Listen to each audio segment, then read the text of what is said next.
안녕하십니까. 신인균의 군사TV 디펜스 브리핑입니다. 오늘도 두 가지 소식 알려드리겠는데요. 러시아제 무기, 정말 스펙만 보면 세계 최강의 어쩌면 우주까지 정복할 수 있을 정도의 그런 스펙인데 실제 운용하는 부대들, 운용하는 국가들은 그렇지 않은 것 같습니다. 우리나라의 T-80 전차도 사용한 지 20년도 안 돼가지고 이거 퇴役해야 된다. 이런 소리가 나올 정도로 후속 군수 지원, 이런 시스템이 엉망인데 정말 충격적으로 100시간밖에 비행하지 않은 공격 헬기를 그냥 잘라서 없애버리겠다라고 하는 브라질이 나왔습니다. 그리고 미국의 F-35 못 샀던 터키가 아니 중국의 JT-10을 산다고요? 그러면 진짜 미국하고 완전히 그냥 적이 되는 것인데 이게 도대체 어떻게 된 영문인지 보겠습니다. 메이드 인 러시아 무기들의 특징은 최초 획득 비용은 저렴하지만 유지 비용은 대단히 높고 후속 군수 지원 역시 고약하다는 것인데요. 결국 러시아 무기의 이 같은 특징에 질려버린 브라질이 도입 10여 년 만에 신형 공격 헬기 전량을 조기 퇴역시킨다는 소식입니다. 브라질 공군이 지난 2008년 계약해서 2010년부터 조달한 12대의 밀-35 슈퍼 하인드 공격 헬기 브라질명 AH-2 세이버가 2022년 3월 1일부로 전량 퇴역 조치될 것이라고 브라질 공군이 현지 시각 2월 14일 밝혔습니다. 브라질 공군은 우리는 2008년 12대의 밀-35 공격 헬기를 3억 7천만 달러에 구매했으며 러시아는 조기 전력화를 약속하며 자신들의 공군 보유분 중에 신품 세대를 직접 안토노프 114 수송기로 실어다 주며 공격 헬기 납품을 시작했다 라면서 공격 헬기 납품은 2010년부터 2015년까지 이루어졌으며 중고 세대와 신품 9대 등 총 12대가 조달됐다고 밝혔습니다. 기존의 밀-24 하인드 공격 헬기를 대폭 개량한 밀-35 헬기는 최대 이륙 중량 12톤의 대형 공격 헬기로 최대 속도 시속 300km 수준의 빠른 기동성에 넉넉한 탑재량을 가져 여러 국가에서 채택된 고성능 공격 헬기로 알려져 왔는데요. 브라질 공군은 이 같은 선전이 모두 허상이었다며 러시아의 황당한 후속 군수 지원에 혀를 내두르고 있습니다. 브라질 정부는 보우소나루 대통령의 모스크바 도착 직전에 밀-35 공격 헬기 조기 퇴역을 선언하고 러시아 측에 후속 군수 지원 계약 파기를 통보했는데요. 통보문에서 브라질은 러시아 측의 불성실한 후속 군수 지원 이행, 지나치게 높은 부품 가격, 러시아 파견 엔지니어의 신뢰성 부족 등을 지적하며 계약을 파기한 것으로 전해졌습니다. 브라질은 3월 1일 퇴역하는 밀-35 헬기 전량을 해체해서 고철로 매각한다는 방침을 밝혔는데요. 가장 신품 기체 기준으로 7년, 비행시간은 불과 100여 시간을 조금 넘은 이런 기체를 고철로 만들겠다는 브라질, 도대체 얼마나 열받았길래 이런 결정을 내렸는지 모르겠습니다. 자, 밀-35, 밀-24하고 똑같이 생겼죠? 그런데 이걸 이제 엔진 더 강화시키고, 무장 능력 더 강화시키고, 이렇게 해서 현대화 버전입니다. 밀-24 하인드, 이 공격 헬기이긴 한데, 여기에 캐빈이 있어가지고, 병력도 소수 탑승할 수 있고, 또 이 캐빈으로 인해서, 여기에 무장이나 사실은 병력보다는 무장을 많이 실어요. 무장 한번 쏘고 나면은 다시 기지로 컴백해가지고, 거기서 이제 무장 장착하고 다시 와야 되는데, 이 밀-35 또는 밀-24는 이 후방 캐빈이 있어가지고 여기에다가 이제 여유 무장 이런 거 싣고 그리고는 이제 쏘고 나면은 아무데나 야전에 앉아가지고 거기서 다시 로켓 갈아 끼고 다시 일어나서 또 쏘고 뭐 이런 공격 헬기입니다. 그래서 전 세계적으로 밀-24 굉장히 많이 팔렸죠. 북한도 사갔다고 하는데 근데 북한도 사갔다고 하는 기록은 있는데 북한군에서 밀-24를 운용하는 사진은 한 번도 공개가 안 됐어요. 미스테리한데 아무튼 이 밀-35를 그런 베스트셀러의 후속 기종이니까 당연히 좋겠거니 하고 브라질이 12대를 샀습니다. 브라질 같은 경우는 이제 아마존 엄청난 밀림이 있고 그런 밀림 속에서 마약 그 조직들이 있죠. 그런 마약 조직들을 때려잡기 위해서 이런 공격헬기 건십이 필요한 거예요. 그래서 이걸 이제 12대 사고 세대는 자기네들이 썼던 아주 새것 같은 중고 이거 세대를 신속하게 바로 갖다 주고, 그리고는 이제 순차적으로 2015년까지 나머지 9대의 신품을 브라질에 납품을 한 겁니다.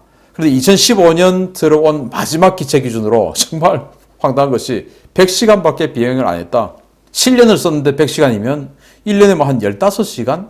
이 정도밖에 안 썼다는 거 아니겠습니까? 1년에 15시간이면 세상에 이게 비행을 한 겁니까? 안 한 겁니까? 그 정도로 안 썼다라고 하는 것은 그 정도로 후속 군수 지원이 안 됐다라는 말로 해석할 수도 있죠. 그래서 이 보소나르 대통령이 이 모스크바를 방문을 하는데 그 방문하는 딱 그날 아침에 우리는 3월 1일 날 이거 전량 폐기하고 그리고 이거 뭐 해외 판매 이런 거 안 한다. 해외 판매 할 수 없어요. 왜냐? 이 무기라고 하는 것은 만약에 이 브라질 이걸 중고로 뭐 아르헨티나라든지 다른 나라에 판다면 러시아의 허락 없이는 팔 수가 없습니다. 최종 사용자 승인을 받아야 돼요. 그래서 니들하고는 협상도 안 한다. 그냥 다 잘라가지고 확 잘라서 그냥 확 버린다 이거. 해가지고 고철로 잘라서 전량 폐기하겠다라는 선을 했으니까 대통령이 국빈 방문하러 가는데 그날 아침에 방문했으니까 그냥 푸틴 대통령 얼굴에 침 한 번 그냥 확 뱉는 거다. 이렇게 볼 수 있고 저도 이게 좀 이상한 게 이 보소나루 대통령이 지금 우크라이나 침공하는 이 마당에 미국이나 유럽에서 아니 지금 이 마당에 지금 모스크바 간다는 게 말이 돼요. 가지 마세요. 라고 말렸는데도 지금 가거든요. 그리고 가는 어떤 그런 상황에서 효과를 얻어야 되는데 그 가는 날 아침에 이렇게 침 한번 뱉어버리고 간다? 이건 도대체 뭐 하자는 것인지 희한합니다. 아무튼 이 보소나루 대통령 우파 대통령입니다. 그 전에 좌파로 룰라나 이런 사람들이 브라질 포퓰리즘 해가지고 완전히 경제 말아먹은 거 올린다고 하는데 한번 뭐 공짜 또 정부 지원 뭐 이런 거에 맞들인 이 국민들이 이게 쉽게 해결이 안 되죠. 아니 쟤들은 준대 왜 니는 안 줘? 너는 그거 주고 해결해야지. 이제 이렇게 되니까 브라질 경제가 잘 살아나지 않는다라고 합니다. 아무튼 러시아제 무기 우리 한국 육군에서도 3기가 배단에서 쓰고 있는 T-80 그 전차 20년도 안 돼가지고 오죽하면 그거 퇴역하겠다라고 하겠습니까? 아무튼 러시아 전차 또는 러시아 전투기 이런 러시아 무기 스펙 그리고 외형 정말 남성스러운 이 외형 이런 거 보고 속지 말자. 까보니까 러시아잖아요. 까보중입니다. 까보중 경보 브라질이 해줍니다. 두 번째입니다. 미국의 F-35 프로그램에서 완전히 퇴출된 이후에 차세대 전투기 엔진 문제에 있었어도 미국과 갈등을 빚고 있는 터키가 러시아와 중국에서 전투기를 조달하는 방안을 검토 중이라는 충격적인 소식입니다. 현실화될 경우에 터키가 나토에서 축출될 가능성도 있어서 동지중해 일대의 전략 환경에 일대 지각 변동이 예상됩니다. 터키가 F-35 프로그램에서 퇴출된 이후에 그 대안으로 자국산 TFX 전투기 개발에 열을 올리고 있지만 엔진 이슈가 해결되지 않아서 TFX 개발 실패에 대비한 플랜 B로 외국산 전투기 도입을 검토 중이라고 홍콩 아시아타임스가 2월 14일 보도했습니다. 아시아타임스는 터키가 TFX라는 대형 쌍발 다목적 전투기를 개발해 오는 2025년 시제기를 출고하고 2029년부터 대량 양산 체제를 갖춘다는 구상을 추진 중이지만 여기에 탑재하기로 했던 미국제 F-110 엔진 수출 승인이 막힐 가능성이 제기되면서 터키 당국이 고심 중이라고 전했습니다. 터키가 고민 중인 다른 옵션은 러시아와 중국의 신형 전투기를 구매하는 것인데요. 러시아 기종으로는 수호이 35S와 수호이 57, 중국 기종으로는 J-10C-E가 검토되고 있는 것으로 전해졌습니다.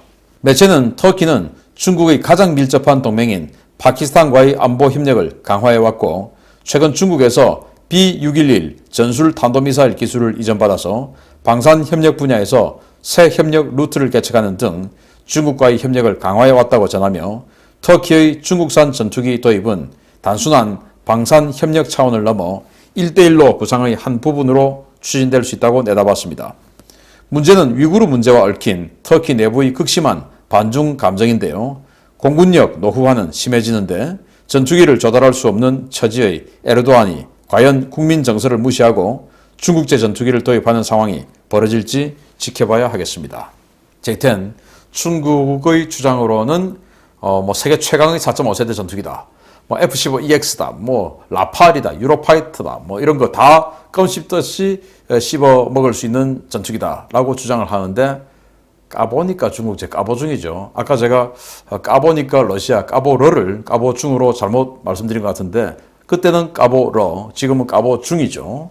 까보니까 중국제 아닙니까? 배터리, 우리 이런 요즘이야 배터리 용량이 휴대폰이 워낙 든든해가지고 잘 안 쓰는데 얼마 전까지만 해도 보조 배터리 많이 들고 다녔는데 그 중국제 보조 배터리 용량이 삼성 거보다 한 2배, 3배 되는데 그 2배, 3배밖에 안 되는 절반도 안 되는 용량의 삼성 보조 배터리, 또 비싸요, 삼성 건. 그거보다 더 충전 용량이 적었던 그거 다 경험하셨을 겁니다. 그게 바로 까보중 아니겠냐라는 건데, 저는 이 보도가 정말 믿기 힘들다라고 생각되는 게, 에르도안 대통령은 일단 이슬람 원리주의를 표방하면서 내가 술탄이야 라고 하는 사람 아니겠습니까? 그러면서 신장 위구르 지역에 중국이 신장 위구르를 탄압하는 것을 ETIM 운동으로, 거기에 지금 동투르키스탄을 건국해주는 이런 운동을 하고 있는 이 에르도안 대통령이 과연 아무리 무기가 없다고 하더라도 그 동투르키스탄 위구르 지역을 되살리는 이 운동을 하고 있는 에르도안이 중국제 전투기를 살까? 이건 좀 의심스럽다라는 생각이 들어요. 그럼 왜 이런 보도가 나왔을까? 이게 지금 이제 보도 주체를 보면 홍콩의 아시아타임즈, 이제 중국 정부에서 핸들링이 되는 이제 이런 매체 아니겠습니까? 그래서 이 보도는 중국의 희망 사항이 들어가 있는 내용이다 라고 보시면 되겠고, 혹시 외신에서 이런 거 보면 야, 이거 중국이 그냥 이 터키에게 지금 낚싯밥 지금 던지고 있는 거네 라고 생각하면 되겠다. 터키가 정말 미치지 않고서는 중국제 전투기를 살 가능성이 없지 않을까 라고 생각하는데, 근데 정말로 중국제 전투기 산다면 미친 겁니다. 그렇지만 까보중은 진리입니다. 마치겠습니다. 감사합니다.